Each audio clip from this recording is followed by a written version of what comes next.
नमस्कार दोस्तों, only एसकेएमयू YouTube channel में आप सभी का स्वागत है। और आज के इस वीडियो में बात करने वाले एसकेएमयू यूजी सेमेस्टर 5 जो कि सेशन है 22 से 26।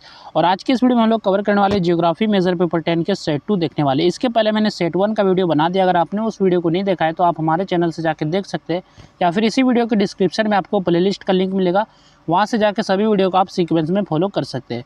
तो सबसे पहला जो वेरी शॉर्ट क्वेश्चन है, between which latitudes does India lie, Bharat किन अक्षांशों के बीच स्थित है, यानी कि भारत जो किस अक्षांशों के बीच स्थित है।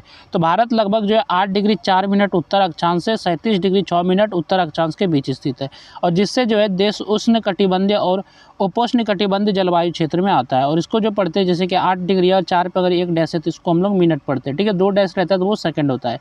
तो ये चीज़ें आपको पता होंगी और मैं आपको बता रहा हूँ दोबारा से, ठीक है। नेक्स्ट आपका क्वेश्चन है, name the largest river of the northern plains, उत्तरी मैदान की सबसे बड़ी नदी कौन सी है। तो उत्तरी मैदान की सबसे बड़ी नदी गंगा नदी है, जो हिमालय से निकलकर विशाल मैदान बनाती है और कृषि, सिंचाई तथा जीवन में महत्वपूर्ण है। नेक्स्ट आपका क्वेश्चन है, which state has the highest population in India, Bharat में सबसे अधिक जनसंख्या वाला राज्य कौन है। तो भारत में सबसे अधिक जनसंख्या वाला राज्य उत्तर प्रदेश है, जहां देश की कुल आबादी का सबसे बड़ा हिस्सा निवास करता है। इसके बाद नेक्स्ट आपका क्वेश्चन है, name one petroleum producing area in India, Bharat का एक पेट्रोलियम उत्पादक क्षेत्र बताइए।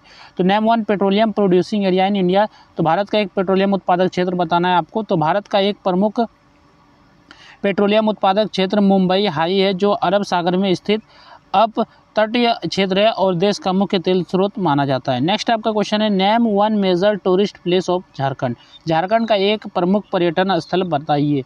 तो झारखंड का एक प्रमुख पर्यटन स्थल नेतरहाट है, जो अपने सुंदर पहाड़, घने जंगल, ठंडी जलवायु और मनोहारी सूर्योदय सूर्यास्त दृश्यों के लिए प्रसिद्ध है। इसके बाद यहाँ से जो आपका क्वेश्चन शुरू होता है शॉर्ट आंसर टाइप क्वेश्चन, यानी कि शॉर्ट क्वेश्चन, और आपको शॉर्ट क्वेश्चन और लॉन्ग क्वेश्चन ये अच्छे से तैयार करना है।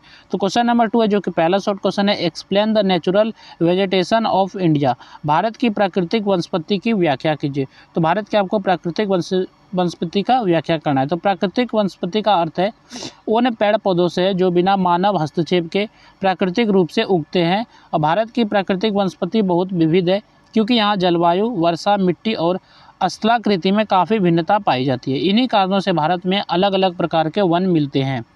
भारत में मुख्यतः 5 प्रकार की प्राकृतिक वनस्पति पाई जाती है। पहला, उष्णकटिबंधीय सदाबहार वन, ये वन उन क्षेत्रों में मिलते हैं जहां वर्षा 200 सेंटीमीटर से अधिक होती है, जैसे पश्चिमी घाट, अंडमान निकोबार और उत्तरी पूर्वी राज्य।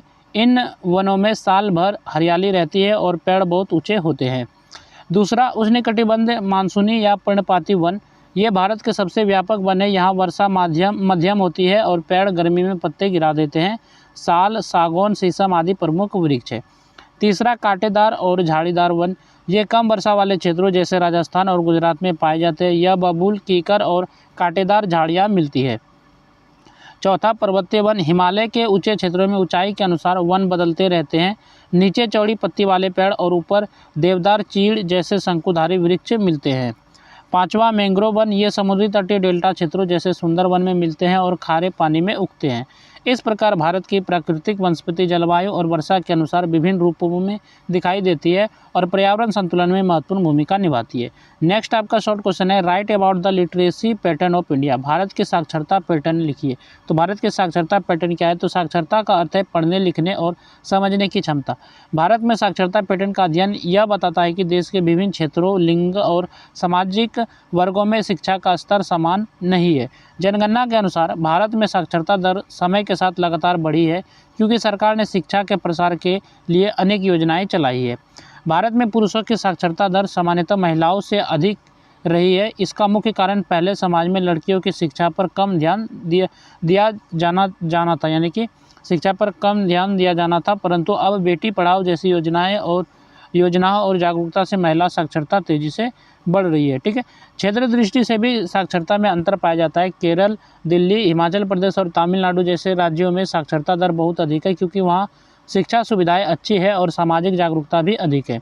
दूसरी ओर बिहार, झारखंड, राजस्थान और उत्तर प्रदेश के कुछ ग्रामीण भागों में साक्षरता अपेक्षाकृत कम रही है, जहाँ गरीबी, बेरोजगारी और शिक्षा संसाधनों की कमी प्रभाव डालती है। शहरी क्षेत्रों में साक्षरता दर ग्रामीण क्षेत्रों से अधिक होती है, क्योंकि शहरों में स्कूल, कॉलेज और अन्य शैक्षणिक सुविधाएं आसानी से उपलब्ध है। ग्रामीण क्षेत्रों में दूरी, आर्थिक समस्याएं और सामाजिक कारण शिक्षा को प्रभावित करते हैं। इस प्रकार भारत का साक्षरता पैटर्न समय के साथ सुधर रहा है और सरकारी योजनाओं, जागरूकता तथा शिक्षा विस्तार से इसमें निरंतर वृद्धि देखी जा रही है।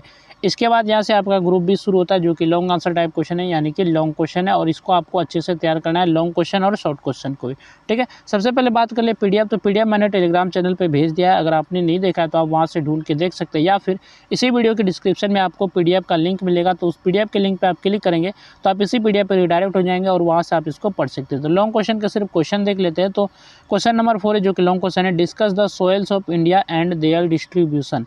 भारत की मिट्टियों तथा उनके वितरण की चर्चा कीजिए। तो भारत में किस किस प्रकार की मिट्टियाँ पाई जाती है, उनके वितरण किस प्रकार है, ये चीज़ें आपको बताना है। ये क्वेश्चन नंबर 4 है। नेक्स्ट आपका क्वेश्चन है, जो कि लॉन्ग क्वेश्चन है, question number 5, explain population distribution and growth in India. Bharat में जनसंख्या वितरण एवं वृद्धि की व्याख्या कीजिए। तो जनसंख्या वितरण आपको बताना है भारत में, और जनसंख्या वृद्धि के बारे में भी बताना है। तो ये आपका क्वेश्चन है। नेक्स्ट आपका क्वेश्चन है, question number 6, describe industrial development and major industrial regions of India. Bharat के औद्योगिक विकास एवं प्रमुख औद्योगिक क्षेत्रों का वर्णन कीजिए। तो भारत के कौन कौन से औद्योगिक विकास और प्रमुख औद्योगिक क्षेत्र है, इनका आपको वर्णन करके बताना है। नेक्स्ट आपका क्वेश्चन है, question number 7, explain physiographic regionalisation of India by R L. Singh and socio cultural regions by Sopher. R L. Singh के भौतिक क्षेत्रीकरण एवं सोफर के सामाजिक सांस्कृतिक क्षेत्रों की व्याख्या कीजिए। ठीक है, तो ये आपका जो क्वेश्चन नंबर 7 है, जो कि लॉन्ग क्वेश्चन है। तो आर.एल. सिंह के आपको भौतिक क्षेत्रीकरण बताने में, फिजियोग्राफिक रीजनलाइजेशन बताना है, और सोफर का आपको जो है क्या बताना है, सोशियो कल्चर यानी कि सांस्कृतिक क्षेत्र को बताना है, सामाजिक सांस्कृतिक क्षेत्र को। तो ये आपका क्वेश्चन है। नेक्स्ट आपका क्वेश्चन है, question number 8, describe drainage and climate of Jharkhand. Jharkhand की जल निकासी एवं जलवायु का वर्णन कीजिए। तो ये क्वेश्चन नंबर 8 है। नेक्स्ट आपका क्वेश्चन है, question number 9, discuss mineral resources and iron steel industry of Jharkhand. Jharkhand के खनिज संसाधन एवं लौह इस्पात उद्योगों की चर्चा कीजिए। तो ये आपका क्वेश्चन नंबर 9 था, जो कि ये सेट 2 का लास्ट क्वेश्चन था।